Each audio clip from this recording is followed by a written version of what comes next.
Bapak Ibu, kekasih Tuhan Yesus, jumpa kembali di refleksi akhir minggu. Dasar untuk refleksi kita kali ini adalah dari Matius pasal 21 ayat 1 sampai 10. Dan itu cerita tentang perjalanan Yesus memasuki kota Yerusalem untuk disalibkan. Kali ini saya mau kasih judul untuk perikop itu dalam renungan kita adalah cerita tentang keledai Yesus. Keledai betina bersama anaknya yang terikat di sisi jalan kampung Betfage menuju ke Yerusalem itu bukan binatang liar. Binatang itu ada pemiliknya. Tetapi Yesus memerintahkan murid-murid untuk mengambil keledai itu bagi dirinya. Dan Yesus berpesan, jika ada orang yang menegur kamu, katakanlah Tuhan memerlukannya. Ia akan segera mengembalikannya. Kok bisa ya? Pemilik keledai itu sama sekali tidak bereaksi protes. Tidak ada amarah melihat binatang piaraannya itu diambil begitu saja tanpa izin. Ia bahkan membiarkan keledai itu bersama anaknya dipakai Yesus. Nah, pasti ada sesuatu yang terjadi. Nah, saya coba untuk mencari jawaban untuk pertanyaan tadi. Lalu saya menemukan hal berikut ini. Ada 3 fragmen dalam Alkitab Kristen yang memuat cerita tentang keledai Yesus. Bapak Ibu masih ingat kan? Nah, baiklah saya sebutkan satu persatu. Fragmen pertama adalah dalam cerita Abraham. Dikatakan bahwa setelah seharian penuh, dia berjalan ke tempat yang ditunjuk Tuhan untuk menjadi lokasi di mana Ishak harus dipersembahkan sebagai korban bakaran. Abraham melihat tempat itu. Lalu ia berkata kepada pelayannya, tinggallah kamu di sini dengan keledai ini. Aku beserta anak ini akan pergi ke sana. Kami akan sembahyang. Sesudah itu kami akan kembali kepadamu. Kejadian 22 ayat 4 sampai 5. Fragmen kedua adalah tentang Bileam. Atas perintah Balak, Raja Moab, Bileam menunggang keledainya untuk pergi melihat perkemahan Israel dan mempersiapkan rumusan kutuk bagi bangsa itu. Bileam marah karena keledai yang ditungganginya tidak mau berjalan maju. Meskipun sudah 2 atau 3 kali Bileam mencoba untuk memacu keledainya. Rasa geram itu Bileam tunjukkan dengan memukul keledai itu di 3 kesempatan. Atau 3 tikungan di mana keledai itu tidak mau beranjak maju. Dan karena tidak tahan dengan siksaan itu, keledai Bileam berbicara. Apakah yang kulakukan kepadamu sehingga engkau memukul aku sampai 3 kali? Bapak Ibu bisa baca itu di Bilangan 22 ayat 28. Perikop ketiga yang berisi cerita tentang keledai adalah ketika Yesus masuk kota Yerusalem pada hari-hari menjelang penyalibannya. Dan saya kira banyak yang sudah dengar cerita itu. Tetapi izinkan saya menunjukkan alasan mengapa pemilik keledai betina itu tidak keberatan ketika miliknya diambil oleh Yesus. Nabi Zakaria sudah menulis tentang keledai itu walau hanya pendek saja. Di Zakaria 9 ayat 9 tertulis begini, bersorak-soraklah dengan nyaring, hai putri Sion. Bersorak-soraklah hai putri Yerusalem.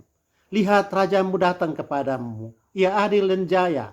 Ia lemah lembut dan mengendarai seekor keledai beban yang mudah. Nabi Zakaria menulis tentang keledai itu 300 tahun sebelum Yesus benar-benar naik ke atas punggungnya. Masa bisa begitu? Masa seekor keledai bisa berusia 300 tahun? Nah, tentu saja keledai Nabi Zakaria dan keledai Yesus berbeda. Kedua binatang itu tidak sama, tapi pastilah Zakaria melihat keledai yang sama dengan yang dinaiki oleh Yesus. Inilah yang disebut oleh Matius dalam pasal 21 ayat 1 sampai 10. Lukas juga ngomong seperti itu. Secara logika, keledai Yesus tentu bukan keledai Zakaria. Di sini berlaku apa yang disebut sebagai representasi. Ya, keledai yang Yesus tumpangi mewakili keledai-keledai lainnya. Dan bukankah gereja suka berpikir seperti itu? Gereja selalu berbicara tentang atau dalam gaya bahasa pars pro toto, yaitu menyebut sebagian untuk menggambarkan seluruhnya. Ingat, Adam yang jatuh ke dalam dosa. Tapi kita bilang bersamaan dengan Adam atau bersama-sama dengan Adam, semua manusia juga ikut berdosa.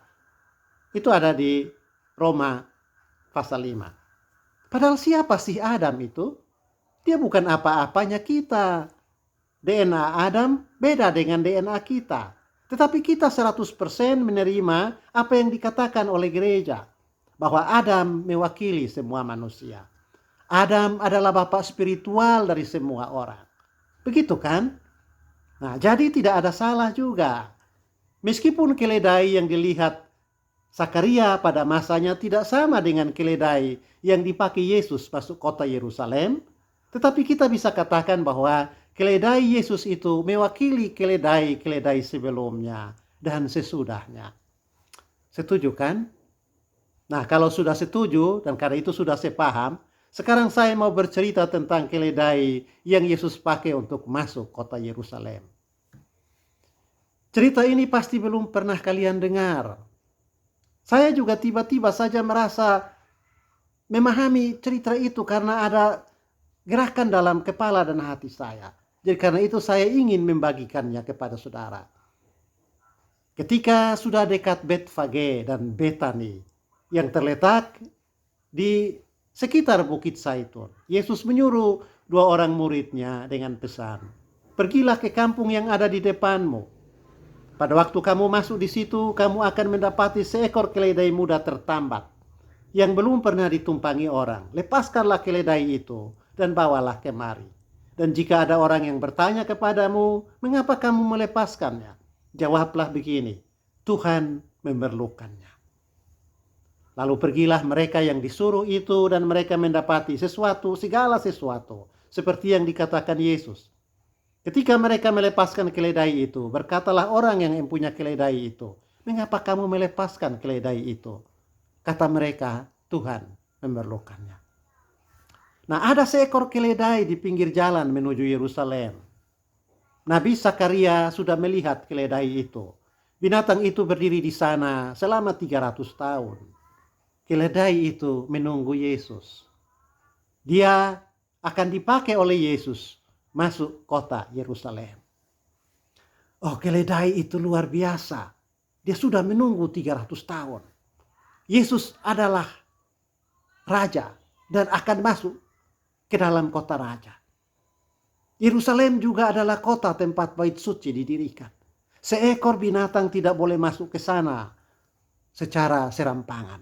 Kalau toh ada binatang yang dibawa masuk ke kota itu, nasibnya sudah pasti. Binatang itu akan dibunuh untuk dijadikan binatang korban. Hanya ada satu syarat bagi binatang agar tidak mati kalau masuk kota Yerusalem. Syaratnya ialah dia harus jadi binatang yang ditunggangi oleh raja. Nah, ketika keledai itu ada di sana dan menunggu, datanglah Yesus, sang raja itu, untuk menunggangi dia. Dan Zakaria sudah melihat keledai itu berdiri di sana 300 tahun sebelumnya. Rasanya keledai itu sudah lebih dari 100 tahun berdiri di situ. Sudah banyak raja yang lewat dari jalan di mana keledai itu berdiri untuk masuk kota Yerusalem. Tetapi mana ada raja yang mau menunggang keledai? Raja-raja lebih suka naik kuda. Keledai binatang rendahan, simbol kelemah lembutan, bahkan ketidakberdayaan. Orang Belanda punya satu pepatah, dom als en ezel, bodoh seperti keledai. Keledai itu bodoh. Dan tidak ada yang pernah melirik dia dan mau menjadikan dia sebagai kendaraan masuk Yerusalem. Jangankan untuk dijadikan kendaraan tumpangan raja. Untuk jadi binatang kurban pun keledai tidak layak karena dia binatang bodoh. Maka keledai itu terus menunggu, keledai yang dilihat Zakaria. Tentu saja dia berharap ada raja yang menjadikan dia sebagai kendaraan untuk masuk ke kota Allah, Yerusalem. Keledai itu sudah berdiri lebih dari 300 tahun di sisi jalan ke Yerusalem. Pertanyaan kita, siapakah yang membawa dia ke tempat itu dan menyuruh dia berdiri di situ untuk menunggu? Nah, saya bercerita tentang keledai itu. Mulai di sini cerita saya. Abraham yang membawa keledai itu. Kejadian 22 ayat 1 sampai 6. Tuhan meminta Abraham untuk membawa Ishak ke tempat di mana Ishak harus dikorbankan sebagai kurban bakaran. Dan itu menegangkan. Tetapi Abraham pergi bersama Ishak dengan 2 orang bujangnya. Lalu ditulis di situ, ketika pada hari ketiga Abraham melayangkan pandangannya, kelihatanlah kepadanya tempat itu dari jauh. Kata Abraham kepada 2 bujangnya itu, tinggallah kamu di sini dengan keledai ini. Aku beserta anak ini akan pergi ke sana, kami akan sembahyang. Sesudah itu kami kembali kepadamu. Abraham meninggalkan keledainya di sisi jalan yang menuju ke tempat di mana dia akan mempersembahkan Ishak, anaknya. Tempat itu juga yang disebut-sebut sebagai Gunung Sion, yang kelak disiapkan Daud dan Salomo sebagai tempat membangun bait Allah. Keledai itu ditumpangi Ishak sebelumnya. Ishak dan Abraham bukan raja, tetapi mereka menunjuk kepada raja yang akan datang. Jadi keledai itu harus ditinggalkan di situ supaya waktu Abraham dan Ishak masuk ke kota itu dia tidak dibunuh. Dan sejak saat itu keledai tadi terus berada di sana sampai datang seorang raja yang mau menggunakan dia sebagai binatang tumpangan untuk masuk ke kota raja. Nabi Zakaria melihat keledai itu dan akhirnya Yesus datang. Dia naik ke keledai itu masuk kota Yerusalem. Dan karena itu keledai itu tidak dibunuh atau dikorbankan. Dia selamat meskipun ada dalam kota karena menjadi kendaraan milik sang raja. Raja itu menunggang seekor keledai, seekor binatang yang dianggap bodoh dan rendahan. Betapapun bodoh dan rendahan, tetapi dia tidak dibunuh.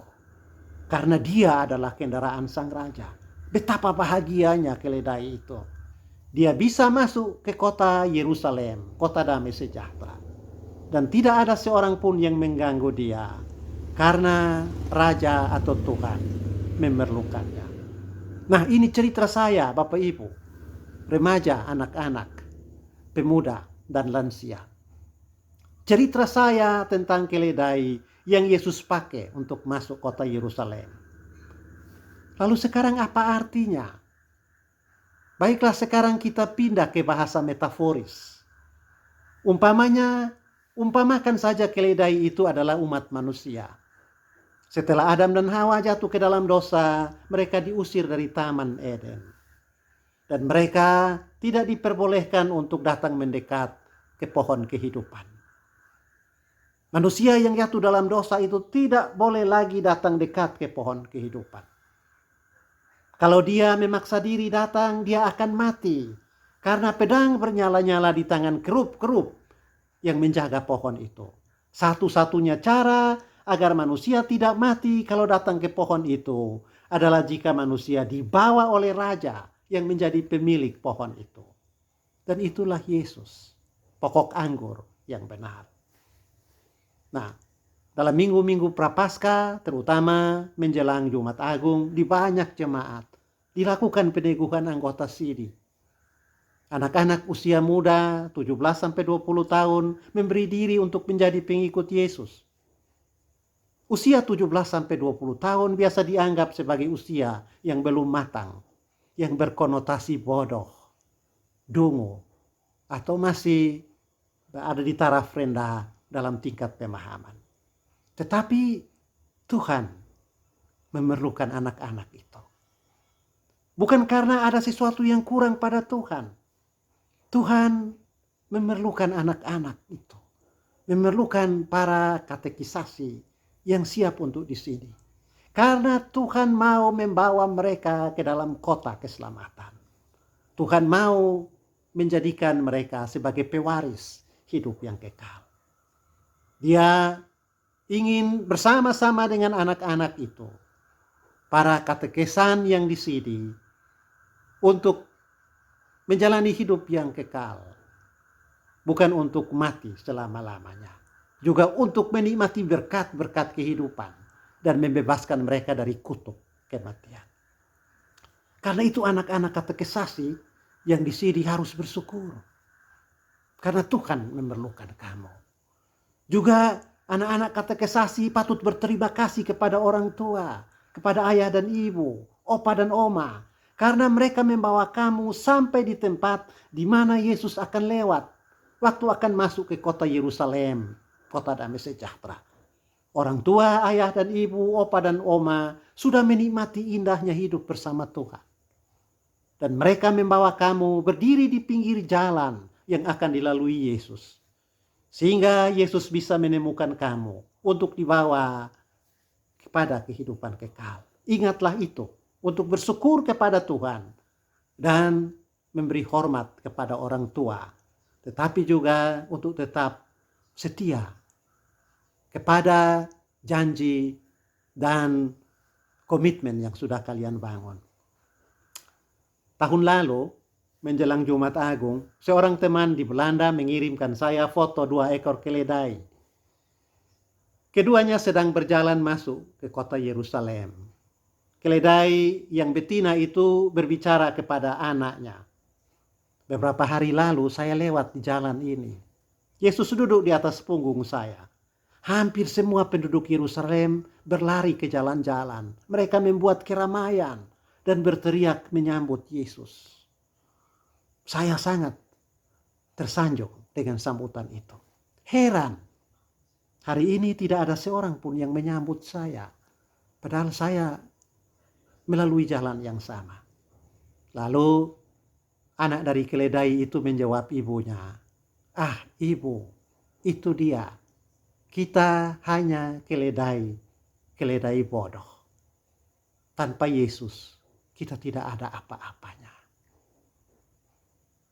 Selamat merayakan minggu-minggu Prapaskah atau Minggu Sengsara. Tuhan memberkati kita.